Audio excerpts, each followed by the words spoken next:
ஓசூரில் கொள்ளையர்களை பிடிக்க முயன்றபோது தலைமை காவலர் கத்தியால் குத்தி கொல்லப்பட்ட வழக்கில் ஒருவர் கைது செய்யப்பட்டுள்ளார். இதுகுறித்த விரிவான தகவல்களை செய்தியாளர் ஜெகனிடம் கேட்கலாம். ஜெகன், தலைமை காவலர் கொலை வழக்கில் தொடர்புடையவர்கள் எங்கு கைது செய்யப்பட்டனர்? அவர்கள் எந்த ஊரை சேர்ந்தவர்கள்? திவ்யா, தலைமை காவலர் கடந்த 15ஆம் தேதி ஓசூரில் தலைமை காவலர் கத்தியால் குத்தி கொலை செய்யப்பட்டார்.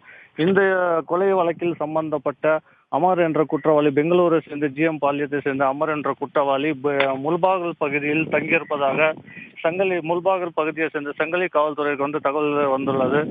இவருக்கு ஏற்கனவே அந்த 15ஆம் தேதி பிடிபடும் போது ஏற்பட்ட காவல்துறையும் மற்றும் இவர் இடையே ஏற்பட்ட மோதலில் கையில் அடிபட்டதாக கூறப்படுகிறது.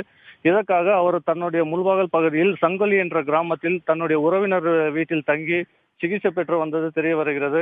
இதை அறிந்த சங்கலி காவல்துறையினரிருந்து நேற்று அவரை விரைந்து சென்று கைது செய்து சங்கலி காவல் நிலையத்தில் வைத்துள்ளார்.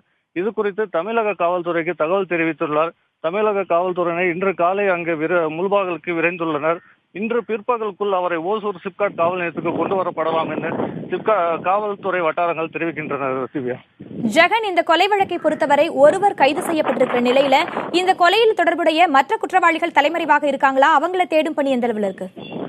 இந்த கொலை வழக்கில் மற்றும் 4 பேர் சம்பந்தப்பட்டுள்ளார். ஏற்கனவே அன்றே ஒரு குற்றவாளி கிருஷ்ணமூர்த்தி என்ற குற்றவாளியை கைது செய்திருந்தார். விசாரணையின் போது மாரடைப்பால் இறந்ததாக காவல்துறை இதில் தரப்பில் தெரிவிக்கப்பட்டிருந்தது. இதைத் தொடர்ந்து நேற்று அவர்கள் இந்த கர்நாடகா காவல்துறையினர் அமரை கைது செய்து தமிழக போலீசாரிடம் ஒப்படைக்க உள்ளனர். இதுக்கு 4 தனிப்படைகளை அமைத்து கர்நாடகா, ஆந்திரா, மும்பை பகுதிகளில் இவர்கள் தேடும் பணியில் ஈடுபட்டு வராங்க.